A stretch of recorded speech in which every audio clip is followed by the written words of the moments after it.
Gwinnett Medical Center is now entering Peachtree Corners. Conveniently located in the heart of this thriving community, our new center offers first-rate primary care and specialty services, including cardiology, gastroenterology, neurology, OBGYN, orthopedics, 3D mammography, and X-ray. Learn more about how GMC is making industry-leading healthcare more convenient than ever at gwinnettmedicalcenter.org/PTC. What they want to do and where they are, but with a lot of folks, it's encouraging people to just start. Sometimes they're waiting for the perfect moment, that exact perfect confluence of events, if you will. They want the perfect program, the perfect partner, the perfect market conditions. And if you wait, it might never happen. Yeah. And if you know that you're passionate about it, you just start. And that way you at least can start doing it on your own time, on your own terms. You're with The Capitalist Sage, a twice-a-month podcast that seeks out entrepreneurs and experts that speak to the real-world life of doing business for their sage advice. Now, with your hosts, Karl Barham and Rico Figliolini. Welcome to The Capitalist Sage podcast. We're here to bring you advice and tips from seasoned pros and experts to help you improve your business. I'm Karl Barham with Transworld Business Advisor. My co-host is Rico Figliolini with Mighty Rockets Digital Marketing and the publisher of the Peachtree Corner magazine. Hey, Rico, how you doing? Good, Karl. Excellent. Why don't we talk about our sponsors for today? Sure. Let's give a shout out first to Atlanta Tech Park, located here in Tech Park, Atlanta, like the name switch, in the city of Peachtree Corners. Robin Bonfay and her innovative team is curating this place, allowing accelerators, startups, and small companies to be able to grow in a phenomenal environment here that allows for workshops, seminars, all sorts of supportive groups that can take a small company to its success. So our podcast room here is located in that place, and it's a good place to be. Absolutely. You can always stop by, check out its website, atlantatechpark.com. Check out upcoming events. In November, I think November 14th, there's a tech showcase going on here from North Atlanta. Lots of events. And you happen to be on the path of the shuttle, the driverless shuttle. Curiosity Lab of Peachtree Corner. Ollie, the driverless vehicle. We just saw that before driving up and down as we were coming. Absolutely. It's a free shuttle. You just have to get a ticket, a virtual ticket online, and you're able to ride that. So just a lot of really cool things happening in Peachtree Corners in the Atlanta Tech Park village area.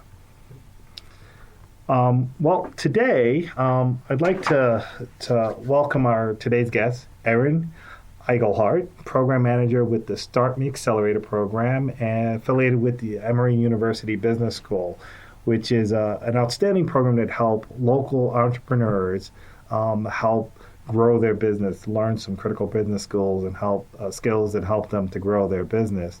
How you doing today, Erin? I'm great. Thank you so much for having me. Oh, fabulous. Well, we're here to talk today about business mentorship and how it can impact the community and entrepreneurs that are starting business. One of the things that's amazing when you get into small communities, especially communities that may have more economic disadvantage, entrepreneurs are thriving in those areas. But the success rate could be a challenge there because they don't have access to some of the critical things that companies. If you're in Silicon Valley, there's plenty of capital. There's plenty of expertise. There's network. There's mentors. But in other communities, they may not have those same resources as readily available. And so creating an ecosystem where that can thrive is really one of the missions of the Start Me Accelerator program, and love to talk about that some more. So why don't we start off by telling us a little bit about yourself and how did you get started in this passion of yours? That's a great question. So prior to joining Emory, my background was really all in private sector. So I started out in banking at Morgan Stanley. I did a grad degree in Silicon Valley and sort of saw some of that, a little bit of that divide, if you will, in the support for entrepreneurs operating in the tech space, particularly in that area, and perhaps some of the other small businesses that were struggling a little bit more to get started. I worked actually right around here and kind of proximate to Peachtree Corners for a startup consulting firm for a few years, and then switched over to the Social Enterprise Center at Emory just over 3 years ago.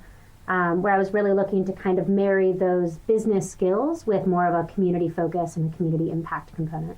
Oh. So tell us a little bit of this social enterprise at Emory. What is that for folks that may not be familiar with that? That's a great question. So it's a research center within Emory's Goizueta Business School. And the overarching focus is on making markets work for more people in more places in more ways. And we do that through research that several of our faculty members are doing. We do that through student coursework, so several classes around social enterprise and nonprofit management. And then we do that through fieldwork. And so we run a couple of different fieldwork programs. Start Me in particular is focused on the Atlanta community and several sort of historically under-resourced communities in Metro Atlanta. But we also run the Entrepreneurship Database Program, which is a large research study of accelerators and incubators around the world, really looking at what works and what doesn't in acceleration and incubation. So it's the largest longitudinal study of those types of programs globally. And then we also run a program that's called Grounds for Empowerment that supports female coffee growers in Central America. Oh, fun. Yeah, so. Can I ask you, Of course. since you were out in on the West Coast like that, how'd you find that?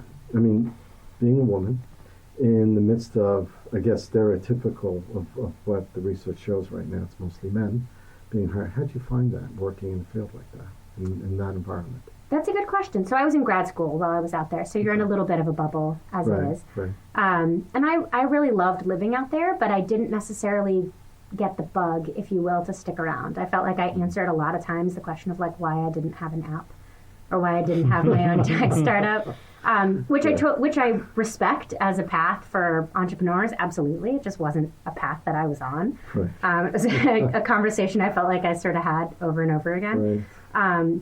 But I think what you see is so much passion in and around tech that it creates almost this bubble of enthusiasm and excitement that I really respect and enjoy. And I think that it's nice to be able to replicate that in other places that, frankly, are maybe more accessible to local populations, if you will. So, I think one challenge that we're faced with in Atlanta or any major city that has wonderful young people and wonderful entrepreneurs with tech ideas is that we don't want to lose everybody to Silicon Valley. No. We want to create that same vibrancy and keep people in communities. And the same is true for other types of businesses. You want to see that enthusiasm for all of your makers and bakers and fixers and doers operating in communities. Which, from what I understand, isn't really the type of company Silicon Valley wants to fund. They do want to fund the apps and the tech. Right. And they don't understand maybe the bakers, the makers, and all the other. You can't eat an app. No, you can't. And it's not sexy, I guess. And it doesn't provide the return in the short term that they want. And it's a lot different, So coming into an area like Metro Atlanta, where most of the startups are not necessarily tech startups, right? They're mainly business things that we would normally eat, drink, and be merry with, maybe, but real different than Silicon Valley. Absolutely. I mean, I've looked at data and studies shows it's probably somewhere north of 95% of businesses are not tech businesses. Your Main Street businesses, if your neighborhood pizza shop, the person that fixes your car, these are the businesses that drive our economy, and they're found in every neighborhood, and and these business leaders also are really important in the community that they're in. They're typically community leaders. They're making sure that resources are being applied to problems. They're sense on the pulse of that area, and it's a great foundation for leaders in the community, which is interesting when you think of the program Start Me. Probably describe what it is, and in particular, I'm going to put you on the spot because, part of the Emory School, you got to tell me what is the problem that Start Me is trying to solve? Yeah, absolutely. So it actually ties back to your question about the work that we do at Social Enterprise at Goizueta. So the program kind of originally grew out of research. And so a lot of our fieldwork programs are kind of tied to research in that way.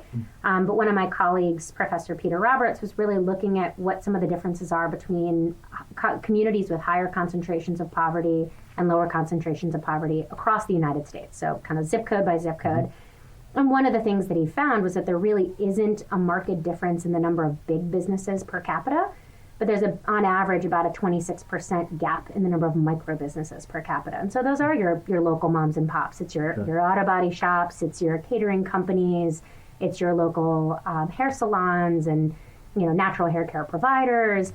And if you're not finding those in and around your community, you're finding them elsewhere. They're not necessarily creating jobs. They're not necessarily offering a gathering space for people who live there. And they're not attracting outside resources into the community. And so, 26% gap for kind of an average population neighborhood would translate to 125 to 150 local small businesses. And so the program really originally grew out of that as we were looking at other cities or other neighborhoods around Metro Atlanta that maybe aren't necessarily served by the wonderful services that you can get at Atlanta Tech Village or ATDC because they're not necessarily as tech focused. So did you find the economic issue as part of that? I mean, was there a correlation there as far as poorer neighborhoods had a bigger gap? Poorer neighborhoods have that gap. Okay. And so that's where, if you're looking at high poverty residential urban neighborhoods versus low poverty residential urban neighborhoods, what you'll see is about a 26% gap. And so, you're not seeing that gap in Midtown or Buckhead, but you're seeing that in some of the neighborhoods that we operate in, and then also in many other neighborhoods in and around Metro Atlanta, and frankly, cities across the United States. So this is not an Atlanta-specific thing, but we particularly operate in those communities that are historically underserved, really trying to foster and build the businesses that are growing there that have a tie to those communities and that feed into that local economic and social vitality. So what does the organization do that's actionable, that's on the ground, that's on the ground essentially, that you can say, you can do this and within weeks or months you'll be at a better place? Yeah, I mean, we try to do everything physically on the ground in the communities that we operate in. So we Start Me as a 14-session place-based accelerator program for small businesses. So we're really focused on those micro businesses. Typically that's 1 to 5 employees, including the founders, less than $50,000 in startup capital, oftentimes far less than $50,000 in startup capital. And we've worked with everything from farmers to freight truckers to beer brewers to natural hair care providers. So it really runs the gamut of what you find in and around your neighborhood or what you might be looking for if you're a resident or an employee of a particular neighborhood. Okay. We run in 3 Metro Atlanta communities. We originally started in the Clarkston community, serving entrepreneurs in that economic corridor that also is kind of inclusive of Tucker and Stone Mountain. We also operate in the economic corridor of Edgewood, Kirkwood, and Eastlake, and then the south side of Atlanta, which is a really large geography, south of I-20, ITP. But really trying to support the entrepreneurs who live there, who work there, who provide valuable products and services to those communities. We deliver sessions in communities, so we're meeting at local schools, we're meeting at local community centers. And we're really trying to bring an injection of business know-how. What do you need in order to effectively operate an early stage small business? Networks are really, frankly, probably the most important piece of that. And that's peer entrepreneurs who are operating different businesses, but also going through a very similar entrepreneurial journey, all the ups and downs and kind of empowerment and challenges that entails, and having a network to draw upon there. And then we bring in, with each cohort of 15 to 18 businesses, we bring in 20 to 25 volunteer business mentors from all walks of life, but with a lot of collective expertise and collective passion for small business, who really work hand in hand with those entrepreneurs to build and grow businesses. And then each community has a peer-selected capital component as well. So we have $10,000 in grant funds for each community, and the entrepreneurs and mentors peer select and allocate that capital over the course of the program. Okay. So one of the things that you mentioned in each one, what does a typical session feel like? Give a sense of what, if I'm an entrepreneur and I show up in one of these, what can I expect? That's a good question. So, it is an accelerator, it's not a class. And so we don't want it ever to feel like I read at people for 3 hours from a book, or any of my colleagues do either. We open every session with dinner. It's a great way to break bread with your neighbors, build connections with entrepreneurs and with mentors. We like to share some accelerated moments, if you will. And so that's both the things that have gone really well in your business, steps towards achieving major goals or milestones, and then also the struggles. Things don't always go well, and sometimes it's really hard to find a safe space to share that, and we try to foster that safe space. We have a short curriculum component to every session, and each one is a little different, but whether we're introducing the key components of a business plan or walking through business financials, whatever that piece is, we try to keep that really short, and then you spend the rest of the time applying it to the actual small businesses in the room. So entrepreneurs and mentors are working hand in hand to take those concepts and start to put that into place. So we want every business over the course of 14 sessions to exit, of course, with strong relationships and good networks, but also a short, concise, actionable business plan that they use and continue to build upon. We want them to have a good understanding of their financials. We want them to have really good comfort telling their business story to a wide variety of different stakeholders, and to feel like coming out of an intensive and yet also very short 14 session, roughly 3-month period of time, that they kind of have that acceleration to their business and are kind of moving towards their strategic goals for where they want to take that business. This way they don't feel alone out there on the prairie. I mean, they're doing the work, and sometimes you feel alone because you're just doing the work in a small business. And sometimes you just gravitate to what you do best. I think you mentioned that in your notes originally, and you get stuck doing things maybe you shouldn't be doing and other people should be doing, and you have to grow that business. There's a simple example of that plays out. You take the financials, and if you were to ask most small business owners, what's your goal on profitability? And they'll answer the question probably saying make profit. But if they had to break that down and say, well, where is that going to come from? How much revenue do you need? What are the costs you're going to have to do? They often don't sit down and kind of put that on paper. But in a session where they're putting that down on paper with peers, with other entrepreneurs as well as mentors, they start realizing maybe I'm not charging enough to cover my costs.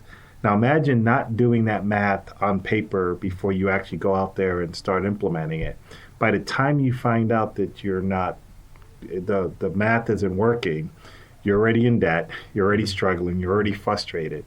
So you could avoid a lot of those things just by getting some of those ideas and said, well, maybe I can't increase the price, but can I lower the cost? Or my portions, if a simple caterer may do a delicious meal, but you look at the portions and it can serve 4 people. And most people aren't going to eat 4 people's worth of food. And so there's a cost savings of maybe they only serve for 2 people. Right. So that's some of the exciting things that in the sessions you see people actually, the light bulb going off and clicking. And it's just wonderful to see that. I think it also helps, again, to realize that you're not alone. I would say the biggest fear that folks, this is broad strokes, but that we see kind of coming into it is most folks are either afraid of standing up and talking about their business or they're afraid of that financial session. You start to see people even being like, well, I might be sick that week. You're probably not sick that week. Right. That's in 2 months. Was that the financial flu? Exactly. And, part of that is is making it clear to them that they're not by themselves. Right. They're not the only person who's been kicking that can down the road. And right. And you do definitely get people who are like, so I've finally crunched the numbers and I've realized I'm losing X number of dollars on every single thing I sell. What do I do? Yeah. And then you at least have something to act on, and you can start to think about what the right levers are that you can tweak. But otherwise, you're just doing what you love, and you don't realize that it's not necessarily working for you. Right, until it's too late. Absolutely. The mentors that you bring out, do they stay consistent with do they sort of hook up with the individual entrepreneurs or startups? Are they in relation with them for a period of time, or does it vary? So it's a bit of both. So we work with the cohorts of about 15 to 18 businesses, 20 to 25 mentors, and we have people rotate around for the first several weeks, and that's so that everybody kind of gets a feel for the different businesses in the room, the different skill sets in the room, and trying to find a little bit of that art, if you will, of who clicks. Right. And around week 4, we assign dedicated teams, and typically that's about 2 businesses and about 3 mentors. And we try to really match people with those that they've clicked with. So, kind of expressed a particular interest in continuing to work with, but then also mentors that have a variety of different skill sets. And so perhaps they have particular industry expertise that's related to the businesses at their table. Sure. But otherwise trying to make sure that, we're putting together folks who have experience with operations and marketing and communications and finance at the same table, so that collectively they have that expertise that really serves the needs of the small businesses. Okay. And I would say it also extends beyond the room. Spend about a couple of hours, 2 to 3 hours working on it. But then the phone calls after midweek where here's my second iteration on my plan. Can you take a look at it? Or it could be an introduction to someone. Here's a retailer that might carry the product that I'm doing. The mentors may have networks or people that they make those introductions. They might bring them to events. So the role the mentor plays expands beyond just the session. And years later, you will see the mentors. And even if you don't directly work with them during the session, through the social events that happen, you might connect with someone else that's in another business, and you might help them along a path as well. It's all about networking. Mm-hmm. Yeah, it's a critical component. I see it in a lot of successful businesses. You would think, you have a better product and you execute, but the relationships you build, the people that could open doors. I heard the term the other day, the rich uncle. And most successful businesses, I thought it was a beautiful way of describing it. You might have someone that, I know a guy. You need printing material done in a particular way. I know a guy. Right. And when you're a struggling entrepreneur in some of these communities, you may not know that person that knows how to do that thing. Mm-hmm. And if you can get connected, that can help you, get over a hurdle that might be stuck. It's funny. In New York, we used to call it would be the rabbi. Yeah. I had the rabbi. My rabbi tells me this. Yeah. Even though I'm a Catholic, everyone has a rabbi. Everyone has someone that's able to do that. Yeah. So if someone was starting a business, early on, so your experience of working with all these entrepreneurs, any tips and advice you'd give to someone that's either thinking about starting a business or in that early stage of starting it? Any advice you'd give to those folks? That's a great question. We're actually in the midst of the application cycle now, and so I'm meeting with lots of entrepreneurs who are thinking about starting businesses, are currently operating businesses and looking for additional support, have been operating for a long time. So I've been having similar discussions. I tailor it a little bit around what they want to do and where they are. But with a lot of folks, it's encouraging people to just start. Sometimes they're waiting for the perfect moment, that exact perfect confluence of events, if you will. They want the perfect program, the perfect partner, the perfect market conditions. And if you wait, it might never happen. Yeah. And if you know that you're passionate about it, you just start. And that way you at least can start doing it on your own time, on your own terms. And you can figure out what you're looking for. Sometimes what you figure out is you didn't really need any of those things that you were waiting for in the first place. Right. There are tons of different resources out there, both online and then in person, lots of workshops to get people started, regardless of where they are. If they're a serial entrepreneur and they've done this a bunch of times, or this is the first time they're thinking about starting out on their own. There are so many different support programs out there and kind of resources that they can access. So you don't have to feel you're alone. You could always Exactly, you're not alone. Right. You can always ask about the bookkeeping or the money, or I have this idea for an app, or I have this idea for a clothing company. How do I get that process going? Because that could be scary. I mean, I love talking shop, but that could be scary to a young person not knowing what they're doing. Yeah, and actually what's interesting, we run a program with high school students in the summertime, and the younger people are less fearful in some ways. Like they come up with an idea and they're like, I love it, I'm doing it, and I'm going to make this work. And I think sometimes there's a little bit of that fear as you maybe get a little further on in your career. Right. You're maybe even a little more afraid to put that idea out there with the risk that someone will say they don't get it or they don't like it. And maybe that person's probably not your target audience. Like, and that person could also be paying the bills, and because they're too far along in life, maybe, where they're thinking, I just got to pay the bills. And they're not thinking along those lines. You even find very often a lot of people that work for large corporations get trained on having all of the data and having, a business plan that's 40 pages with all of that. Right. And I've seen people that will write all of that stuff for years, and they never start doing anything. So this concept of agile, being quick, fast, fail, a business plan could be drafted on a piece of paper. There's a couple of key questions you've got to answer. It doesn't have to be complex, but it's enough for you to examine the business model and what you're trying to do and who your customers are and how you're going to make money and how you're going to find your customers to get you started. And guess what's going to happen? Even if you did a 40-page business plan, 3 months in, guess what? The world changes. You've got to pivot. You've got to change. So it's more dynamic in nature. But isn't that a little different from how, I mean, the world is funny this way, right? The bank wants to see a business plan, right? But then venture capitalists really want to see the passion. They don't care about the business plan. They just want to see what you're doing, and they want to see proof of concept maybe. Or if it's way before that, they just want to know that you're really so into it that you can bleed it before you leave. Yeah. I mean, so different ways, different people. It is. But I'll also say the 40-page business plan could be a way to hide that you don't know what's important. If someone's asking to invest money, whether it's a bank lending you money, the people that do better can explain what their business is. They could explain who their customers are. They could explain how they're going to make money out of it and what's critical to success.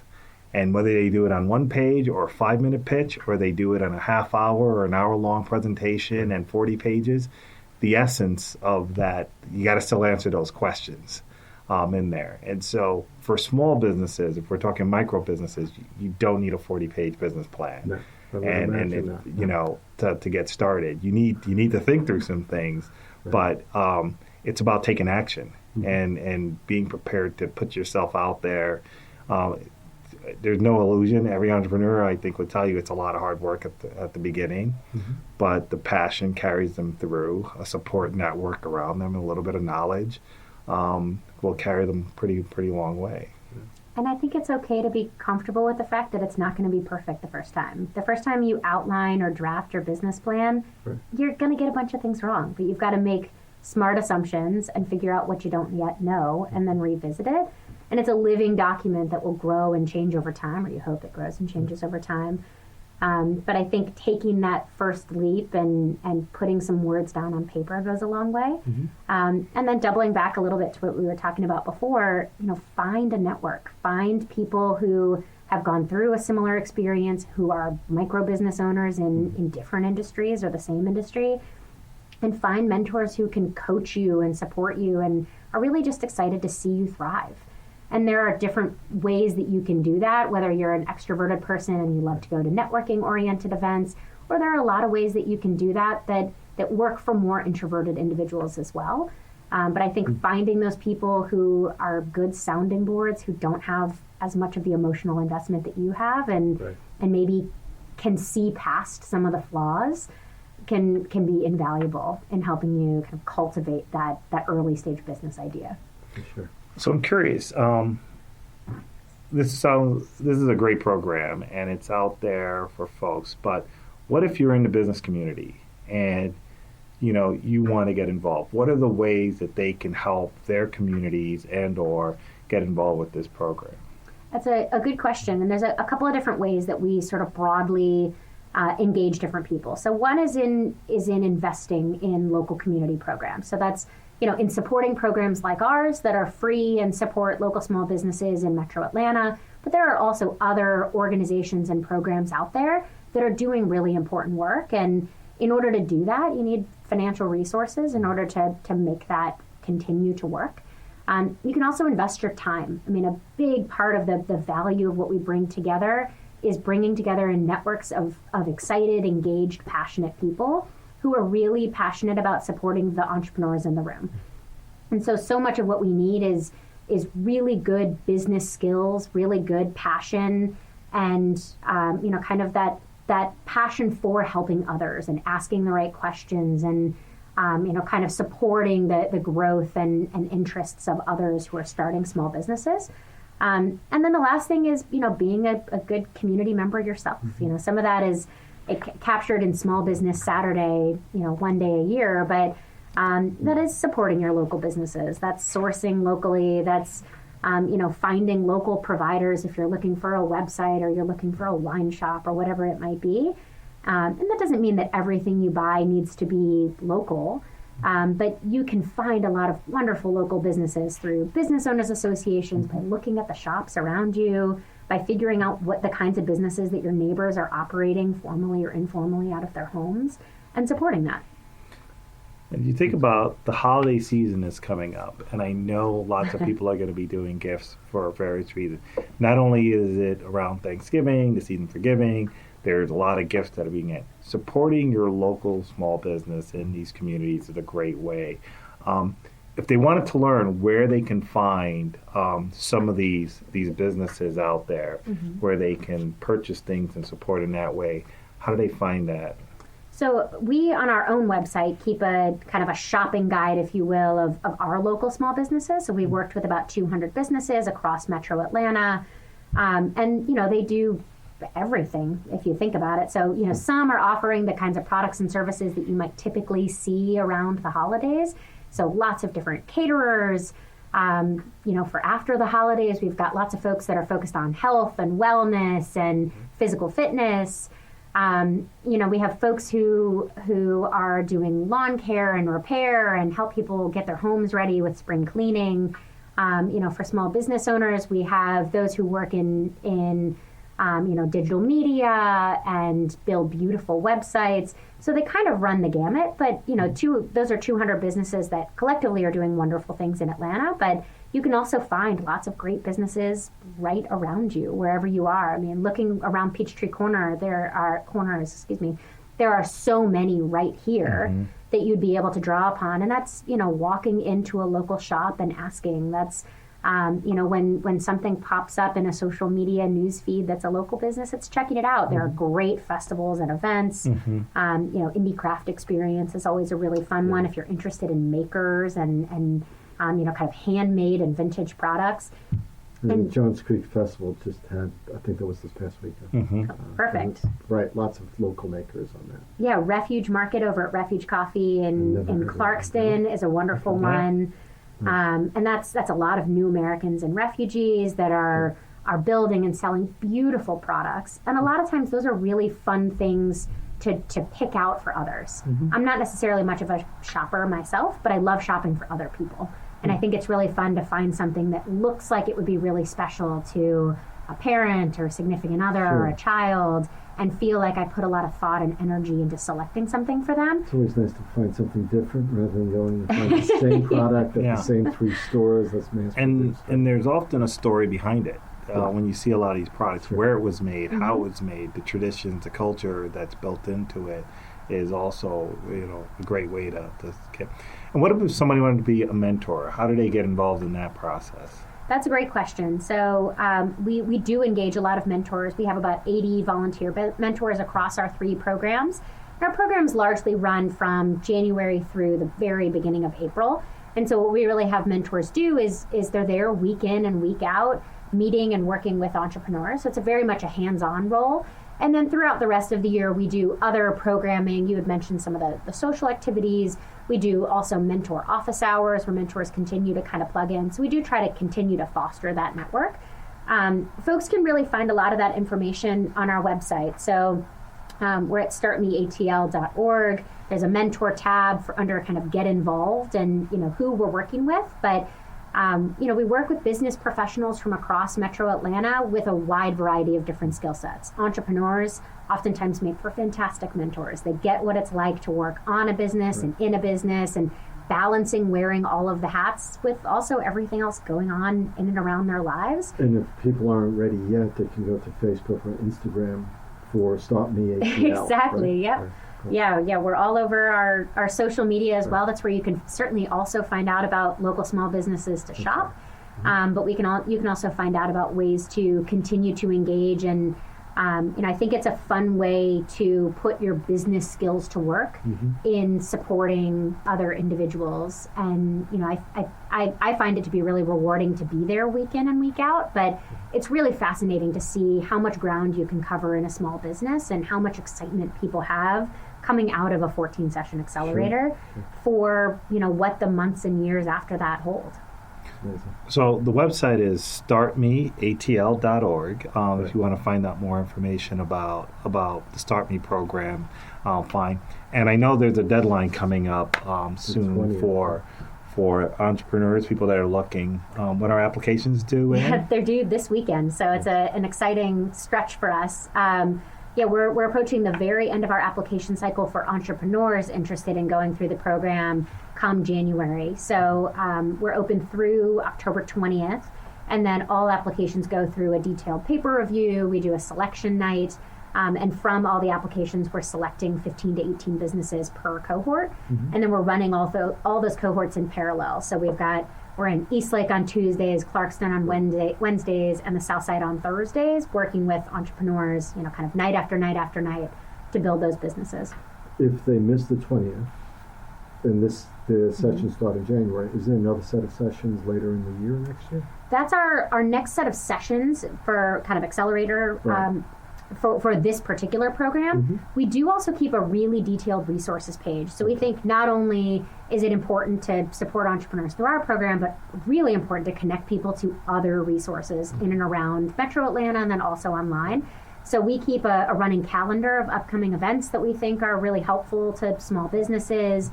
And then we have links to the different organizations that are doing really important work in these different communities.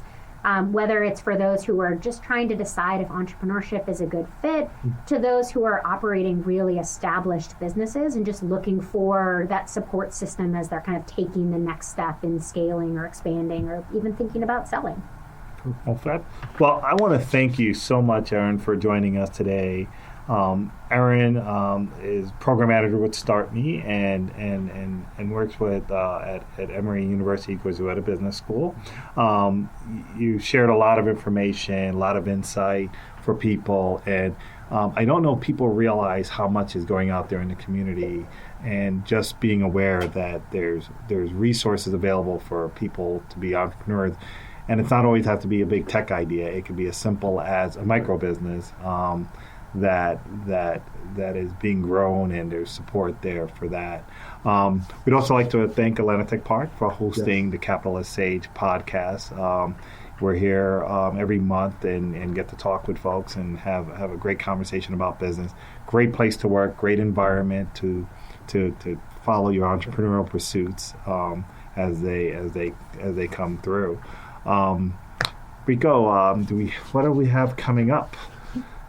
There's so much going on, I just don't know where to start sometimes. But so let me hold this up. Peachtree Corners Magazine, yes, this is one of the jobs that I do. I own this magazine. It's a great magazine, I think. Hoping everyone enjoys it. It comes out 6 times a year. The next issue is December, January. If you have someone under 20 that you want to nominate to our first 20 under 20 issue list, that would be great. It has to live in Peachtree Corners, middle school to high school, college. Some of that has had either an impact on the community or success within their own lives, whether it's sports, art, writing, performing, sciences. That's who we're looking for. Someone, an individual, young person that would inspire others is essentially what we want. So that'll be the next issue. Deadline for that is October 31st. Visit our Facebook page, Instagram, or come to livingin.peachtreecorners.com and you'll find the page with the information there. Aside from that, I do social media marketing. I do other things. I'm in the middle of a product video I'm doing for a client, and the first time I'm ever doing stop motion animation. In my garage, I've set up the studio, and it's a learning experience, but it's cool because you get, even at my age, you get to learn a lot of stuff that you haven't done before. Oh, fabulous, cool. Fabulous. Well, I'm Karl Barn with Transworld Business Advisor of Atlanta Peachtree. We help entrepreneurs at any stage, whether they're looking to find a business through acquisition, whether they're looking to exit their business and sell their business. We help them with that. But where our passion is around is really supporting the entrepreneurial, the small business community here in the Metro Atlanta area.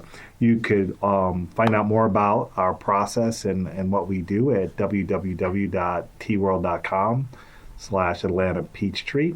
And just reach out if you're thinking of becoming an entrepreneur. I'd love to have a conversation with you and help you start planning for And if you've been in business for a while and you're looking for your next adventure, there's plenty. It's a good time to find the next leader of your business, and we can help you with that as well.